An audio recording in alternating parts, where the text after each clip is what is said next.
Shuklambaradharam Vishnum Shashivarnam Chaturbhujam Prasannavadanam Dhyayet Sarva Vignopashantaye Saraswati Namastubhyam Varade Kamarupini Vidyarambham Karishyami Siddhir Bhavatu Me Sada. Om Shanti Shanti Shanti.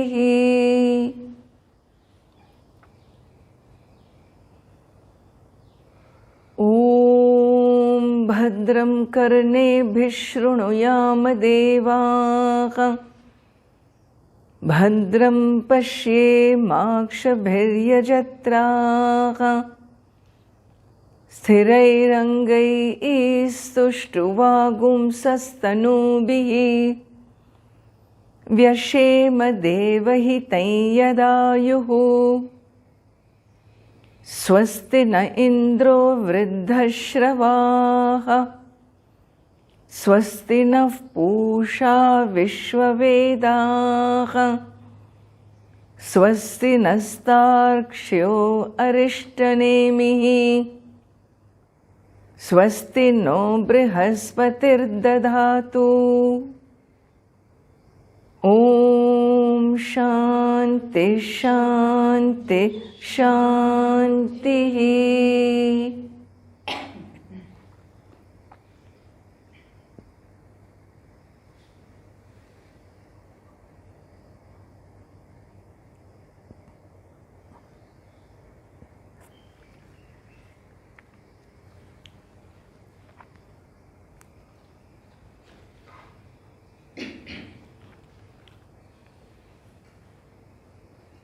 To create a context for our upcoming studies of Prasnopanishad,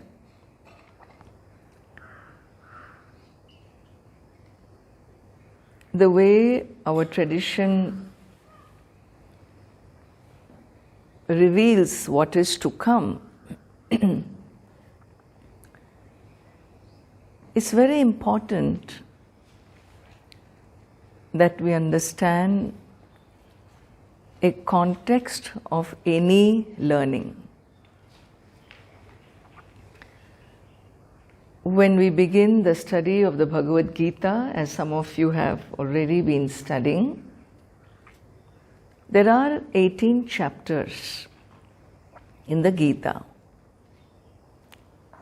And you find the first chapter, the entire first chapter, is dedicated to creating the context for your learning. And that's the method, that's the style. In that context, the context is the seeker. In the Gita, it is Arjuna. The Upanishad also creates its context. The teachings are always presented between the seeker and the teacher, a dialogue.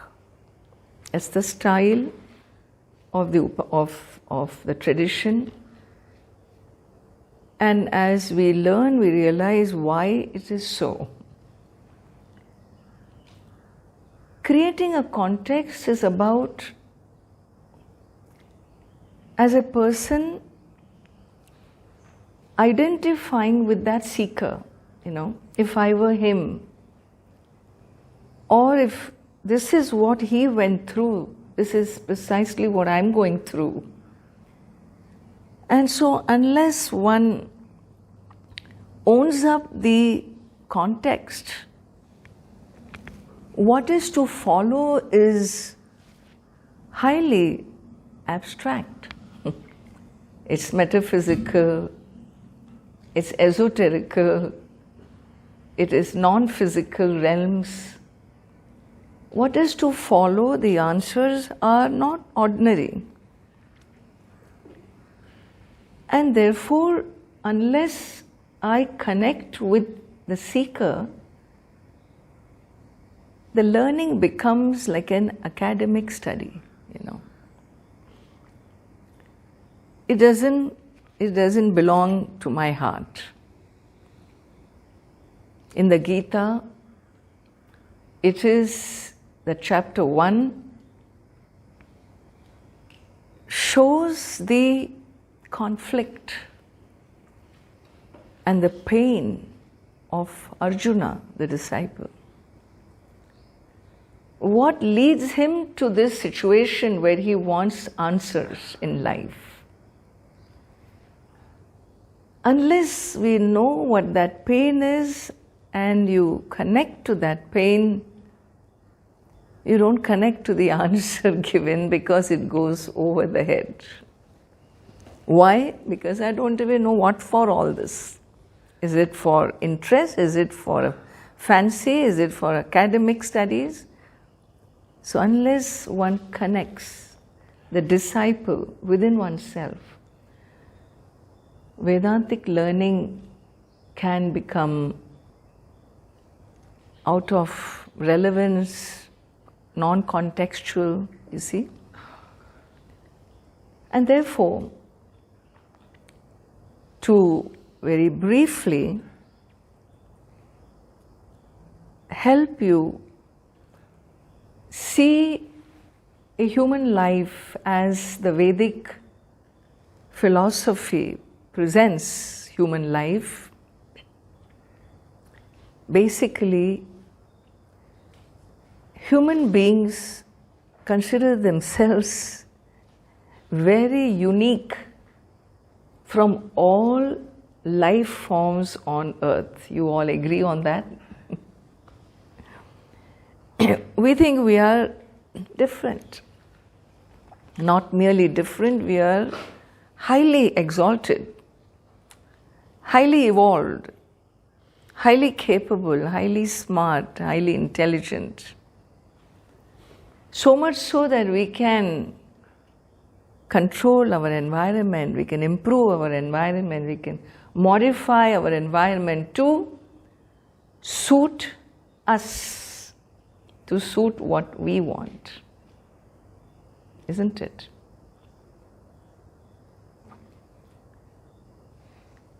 Well, that's a very big assumption. In modern spirituality, we have some nice expressions that I will make use of. That kind of thinking is called human-centric, egocentric. That this whole planet is for the human beings, human-centric. All life forms on earth are here to serve me. My stomach, my tongue, my interest, my play, my game. This is called a human-centric or an egocentric approach to life. And this approach, where does it take us? Where does it take us as a race, as a civilization? Where does it take us in my personal philosophy of a human being? Yeah? What is it that I wish to do in my life? What is it I want as a person from the world? It's going to form this basic framework, will form the basis of a lot of selfishness, self-centeredness in one's journey. And so the Vedic model, I call it the Vedic model because it's the oldest living civilization of our planet today. The Vedic model. The oldest living scriptures of our planet is the Vedas. And the Vedas have been dated anywhere from 25,000 BC to 1000 BC. They don't know how far back it is.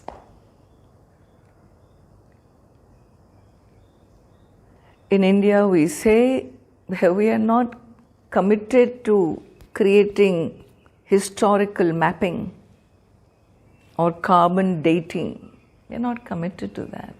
We are too old, Beyond one point, it doesn't matter.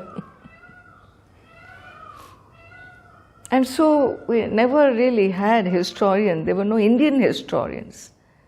The only people who wrote history were the conquerors. Before that, we don't have a historical approach to life. And so this Vedic civilization, there is a model, there is a consciousness, there is a psyche behind a certain culture. And in this model, it's always about a human being that privileged being who has been given choices in life. He needs to make choices very awarefully, very, very carefully. While the other millions of races of beings, life forms on our planet have no choice in the way they live. A tiger has no choice but to kill. A deer has no choice but to be vegetarian. They cannot say, I'm tired of vegetarianism, I'm going to switch over to red meat. No choice. They are programmed. We are not. We have this phenomenal, this great privilege to choose. A great faculty, unique, so unique to human beings. And when we have been given this faculty of choice as a unique privilege, then we also must have enough awareness of what choices spills harmony with my environment and what choices disrupt the harmony of the environment, isn't it? We must make choices awarefully, intelligently. And therefore it is important for the human being now, because he has the faculty of choice which is unique, he also can disrupt or align to the already existing harmony of the environment. Now he has to choose. For this choosing, he should understand how his actions impact others, impacts himself, impacts environment. He needs to understand. He needs to be educated on this. He also needs to understand what drives him in life to activity, to engaging with the external world. What drives you? What are my intentions? What is it I want? And therefore, the intention of every activity needs to be clear. That means to live a human life, you need clear thinking for clear behavior, not confused thinking. And hence, education for us used to be twofold. What is this twofold education? One is called I'm going to give you these words in the group chat. Once Helga thinks I am qualified to join your group, from now on, in there I will give you some of these Sanskrit words, okay? I love to tease her, you know. Cannot miss an opportunity. And so the twofold knowledge, one is called Para Vidya. Vidya means knowledge. Para Vidya means knowledge of you, of the subject. Knowledge of the subject. Subjective knowledge. The other knowledge is called Apara Vidya. Apara Vidya. Apara means knowledge of the world, the objective sciences, the knowledge of objects, knowledge of what we cognize. Education is complete, is Purna, Vidya is Purna, Purna Vidya.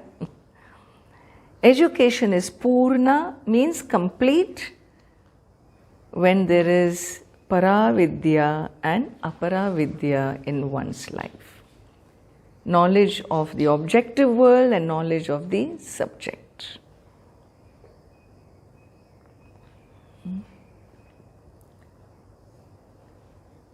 And so, if knowledge of the subject, knowledge of the objective world, we are all over the world, we have educational institutions, and even a toddler is pushed into gaining knowledge of the external world. We start with kindergarten. Earlier it used to be from standard 1, then it became kindergarten, then it became lower kindergarten and higher kindergarten. So we go, very soon if you're pregnant, you go and sit in school and educate your baby from we're just going lower and lower. Well, for what knowledge? Knowledge of the external world, is it not? About the world, geography, physics, chemistry, geology, astrology, astronomy. It's all about the external world, various disciplines of knowledge. Well, what about the subject? The knowledge of the subject. Is there any educational system that teaches you about self-knowledge?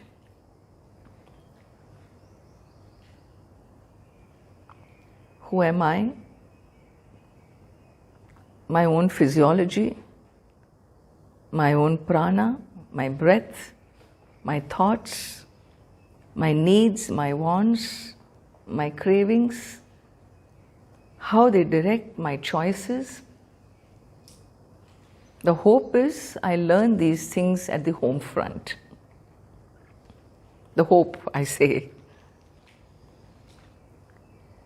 And so most of us grow up without any formal education as a subject who is experiencing the world of objects all the time. Upanishad study, then the study of the Gita is study of that subject. And so without this learning, when I face the world and I just go with what comes to me, my ambitions, my wants, my things, I pursue money, I pursue relationships, I pursue power, I pursue everything that I've been told that I should do, I've been doing. And you know what? It's not working. It's just not working. Why is it not working? You're doing everything that needs to be done. Because there seemed to be some basic dissatisfaction. There seems to be some basic restlessness. I don't know where it's coming from.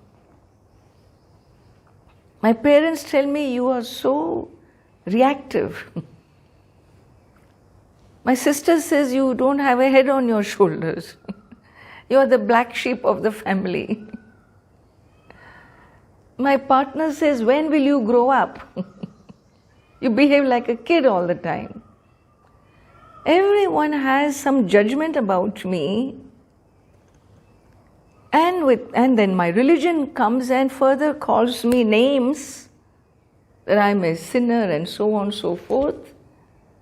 I've just been born. What did I do so wrong that I'm ostracized even by the divine?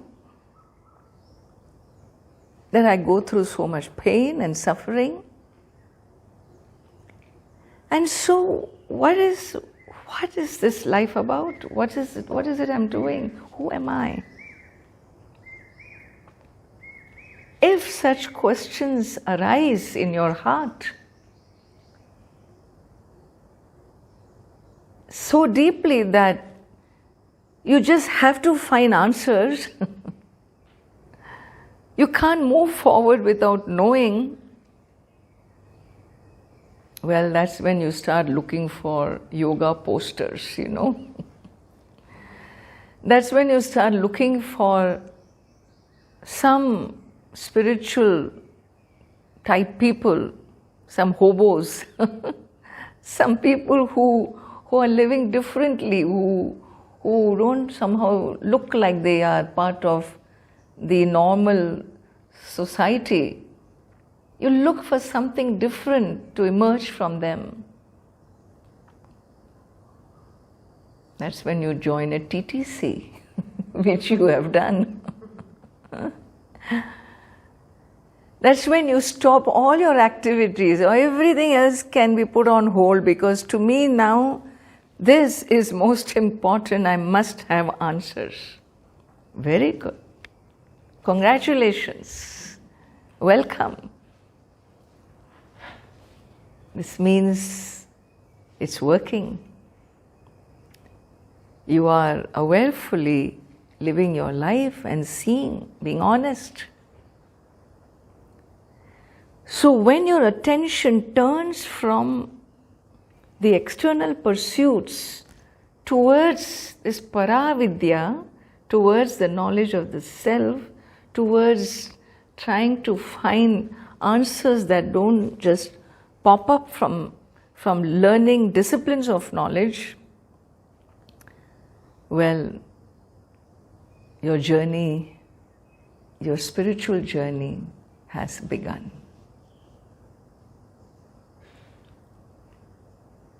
Your spiritual journey has begun, and Veda says, come. Veda is considered to be like mother.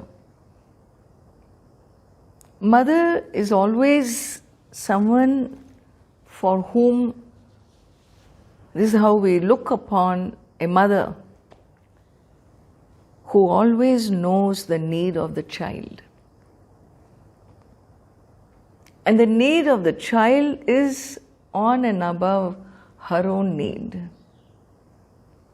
is how a mother is perceived. Veda is mother. Veda understands the conflict. Veda understands the desires. All these, what we call worldly pursuits, Veda understands that this child is out there struggling, thinking a lot of money will make him, being rich and famous will make him happy. Ask all the rich and famous how happy they are in their lives. A single man thinks, once I have a partner, my life will be in heaven. And the guy who has a partner is wondering how to get rid of her in order to be happy. What is going on here?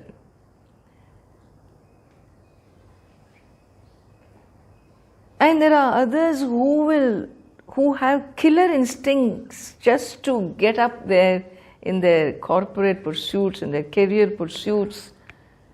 They don't see what they are doing to others, but they are just on a roll to achieve. Are they happy? And they say, no, it doesn't matter whether I'm happy or not. I just want to achieve. What is your goal for achieving? What is it, your goal of what you want in life? You want to be happy, or you just want to be an achiever?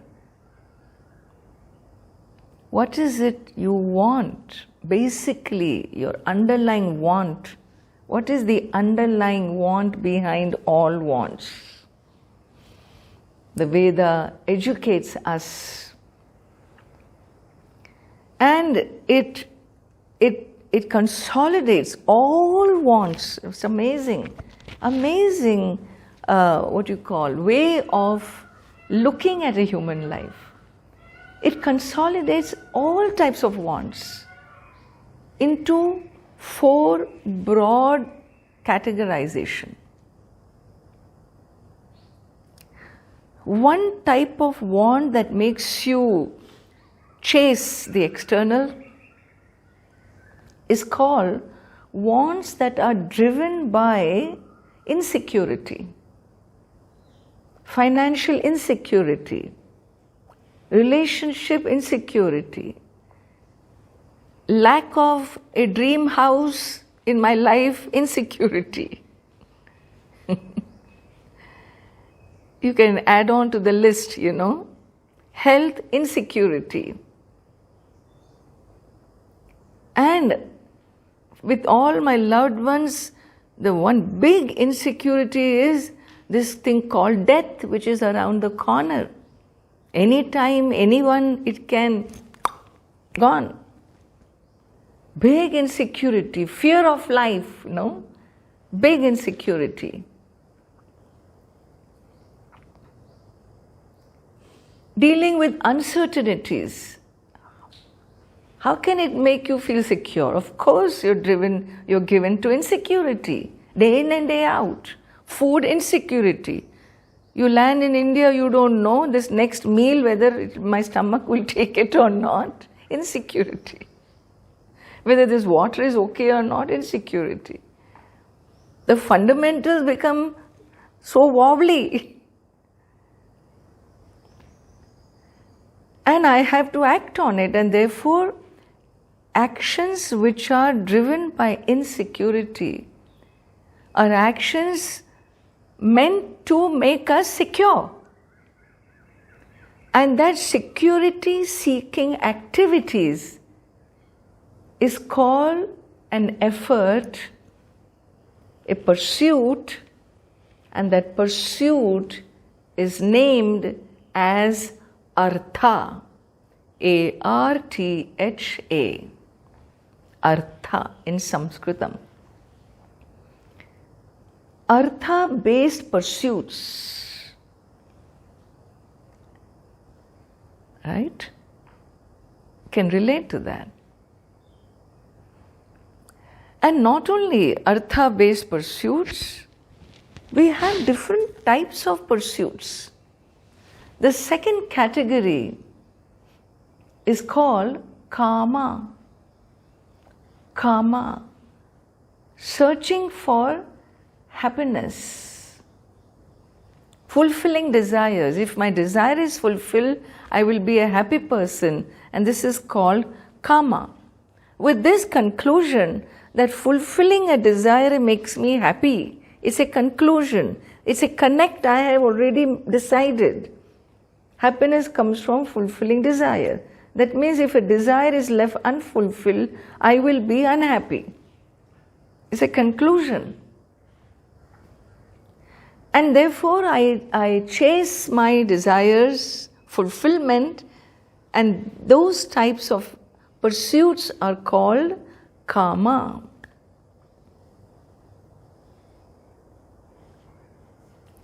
So one type of pursuit is to remove fears and sorrow, dukkha nivritti, or removing fear and sorrow. The other type of pursuit is sukha prapti, wanting happiness, fulfilling desires. So one is about removal, the other is about getting. Artha, kama.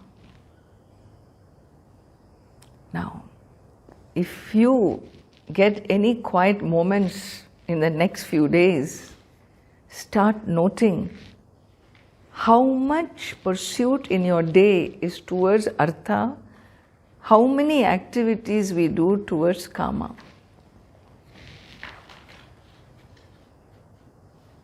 This is a pursuit. Your choosing is based on artha and kama.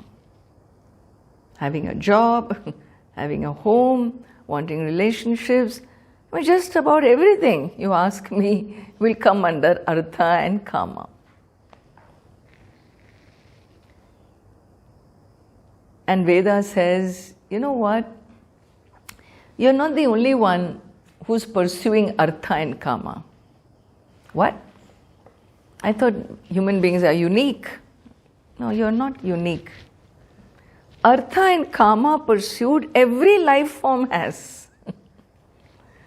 To live a life, you must work for securing yourself. A rabbit burrows food for the winter to secure himself for the winter, is he not? The bird makes a nest high up on the tree, not in your garage, because he wants to secure his nest.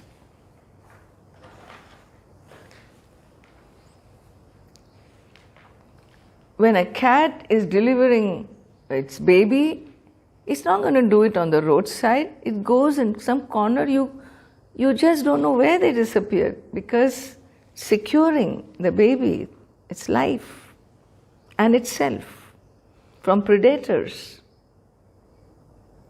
And therefore every life has this urge to secure itself and its situation. And it also has an urge for propagation of its species, things that make it happy, an experience of sensory happiness. You call the animal with love, it comes towards you. Sensory happiness. It seeks happiness. You show the cow grass, it'll come. Then you drop the grass and pick a stick, it'll stop. These human beings, so unpredictable. Because you're no more a source of happiness, right? And so all life forms have artha and kama pursuits. So tell me, what is unique about a human being? The animals produce babies, we produce babies. They look after them, they mother them, we mother. They make their nests and dens, we also make our nest and dens. They are searching for experiences, sensory experiences of happiness, so do we. They move away from fear. I mean, they are things that make them uncomfortable, they move away, and so do we. What makes us different? None of this. What makes us different is we are aware. We are aware of all these pursuits and we can choose one over the other. The most predictable life on the planet is every species other than human species. All species are predictable. They're nocturnal and this and that, and you know their behavior patterns. Human beings, most unpredictable. When we should sleep, we wake up. When we should be awake, we fall asleep, like in the class all the time. I'm always afraid of Shavasana, you know. They tell you relax, relax, relax, but you're not supposed to sleep. You're supposed to relax. I knew one yoga teacher who was instructing Shavasana. And then, you know, I also find they also do exercises along with the student. It's a practice. Not just instruct, they also lie there and they do. And then instructing, he fell asleep. For 1 hour, all of them remained that way, and then suddenly they realized that something is wrong. We are not getting Om Shanti, Shanti, Shanti instruction. And they knew why. There was this, suddenly they hear this snoring, you know, deep snoring. Then they said, oh my God, our teacher is knocked off. Then they did Om Shanti, Shanti, Shanti and got up. So this is too much, no? So you're supposed to relax and not sleep. All these combinations we have, what animal lives such a simple life? Predictable. And therefore, they are programmed to be what they are. For us, we need to choose. And this choosing needs to be one where there is harmony between the world and myself. The existing alignment of this universe, of the planet, of the laws of the universe, of the intelligence of the universe. As intelligent human beings, we need to educate ourselves on what it takes for us to remain in that alignment. Why? What will happen if you don't? What will happen? If you disrupt the alignment, you think your life will be aligned? You disrupt the external world, it's a boomerang. You know, it's like those frisbees. Frisbee, right? Australian frisbee. So you throw and it comes back to you. Not frisbee, it's something else. They throw that and it goes and comes back. And so, whatever I offer to the external world, the same comes back to my life experience. And that is called the law of karma. And therefore, education in living for a human being who has the privilege to choose is education in dharma.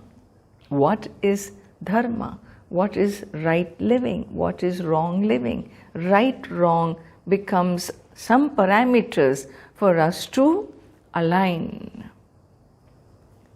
And this right, wrong cannot be individualistic. It needs to carry a universal principle where all human beings from any part of this planet, our race must be having a common universal ethic, a common universal platform on which we all can come together and live our human lives, no? everything else about the cosmic intelligence works with universal laws. You think human race is not operating under universal laws? How we choose, how we orchestrate our lives all come under the cosmic intelligence, universal laws, and those laws are called laws of dharma and karma.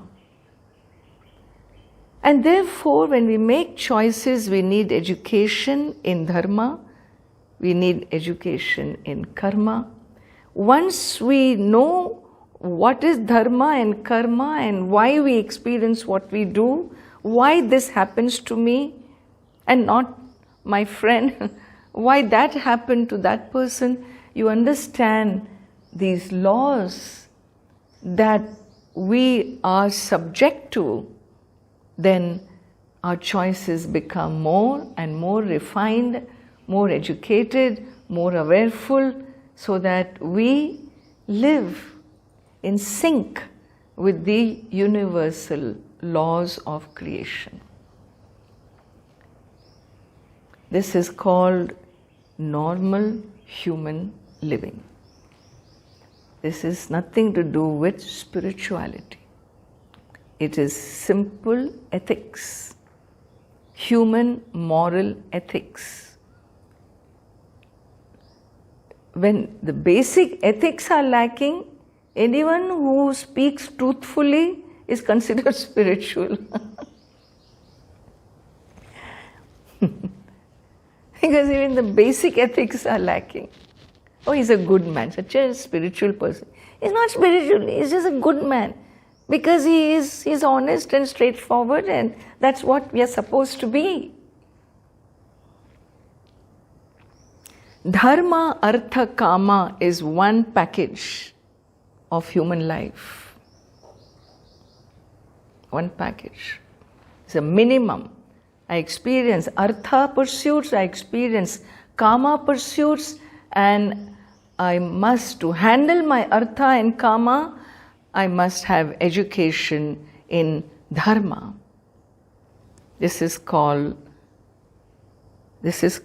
intelligent living to an extent. A normal life, quote unquote. Whether you understand Artha, Kama and so on or not, you're anyway going to do that. Maybe more in wrong ways than right ways and pay the consequences. But this is human life. This is human race.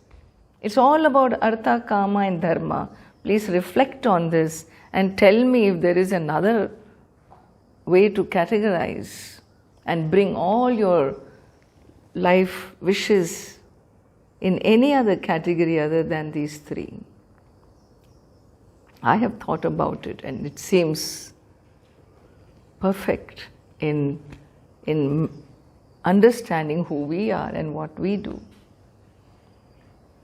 Now, then Ammaji, what is spirituality? What is spiritual pursuit? Is dharma not spiritual pursuit? Is karma not spiritual pursuit? No. No. As long as you seek artha and kama, of course, in right manner, with right conduct, because you also are pursuing dharma. So dharma, artha, kama is your package. Then you are living a life driven by a fundamental search for happiness which you believe the world is going to give you. You believe relationship will give you. You believe your career will give you. You believe becoming a millionaire will give you. You believe that India will give you. You believe that India won't give you. Whatever be, it's your belief that anything other than you, happiness is somewhere hidden out there. You just got to find it, and then make a dash for it. Where is it? Some said it's in Hawaii. You go surfing and you'll be the happiest soul on earth. Hey, how long? As long as you're surfing. How long will you surf?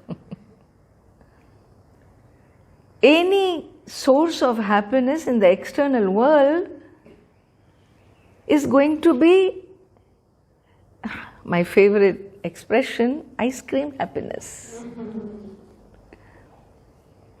As long as the ice cream has not crossed your 4-inch tongue and gone here, as long as it's on the tongue,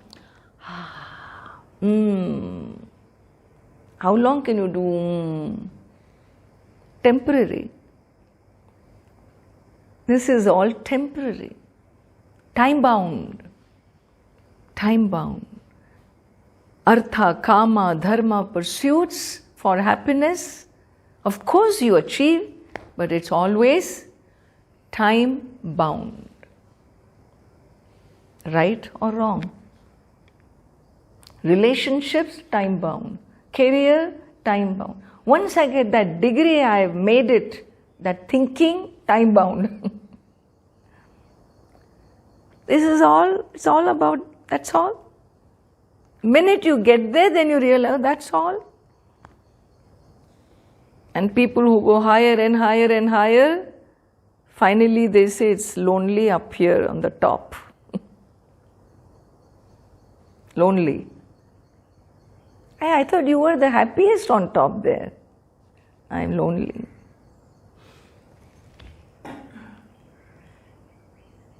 So, when you begin to understand, all that I've been searching for in my life, it was never temporary happiness.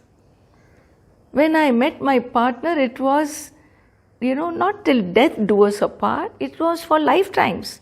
In India, we don't make promises for one life, we make for many lifetimes.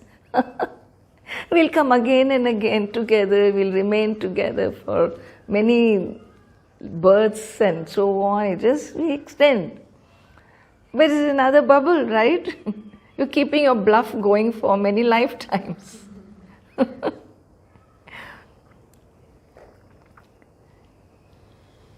You wanted permanent happiness. You never wanted temporary happiness. Did you? When you thought that money will be your answer, you were not told it comes with its own baggage of management, which is more stressful to you than actually not having money life was easier. Any source of happiness in the external world, which is time-bound, of course, has not been my search. My search has been what? Long-lasting, permanent, eternal, something that will always be there. Relationships that are never taken away by time. I just want to be one with the thing I love, and it remains one with me. Right? How long you want it to remain one with you? Forever. We always want things we love to be one with us forever, correct? Including ice cream happiness. Unfortunately, that's not in our experience. If it's not in your experience, then why don't you reconcile with that and shut up? How can we reconcile? The search is it's a call for eternal happiness. The world is giving me temporary happiness. How can I shut up? How can I shut this heart? It's on fire for eternal happiness. And the world is such a disappointment, it's not giving me that. And so the human search is on. If you have recognized in your lives the world is not your answer,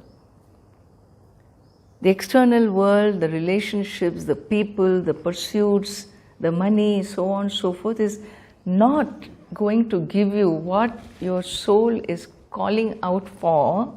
If you have recognized that and you have turned your search inward towards something which is not seen in this external, because whatever I have seen has failed me, and my search is hurting me for answers, then, only then, you are preparing yourself for a spiritual pursuit. And that pursuit is the fourth pursuit called moksha, self-awakening, nirvana, liberation. We use all these words to point out this fourth pursuit, which is now I am awareful of. I was always searching for the fourth, but I didn't know. And so I went leaning on this, that, the other, whatever was told to me.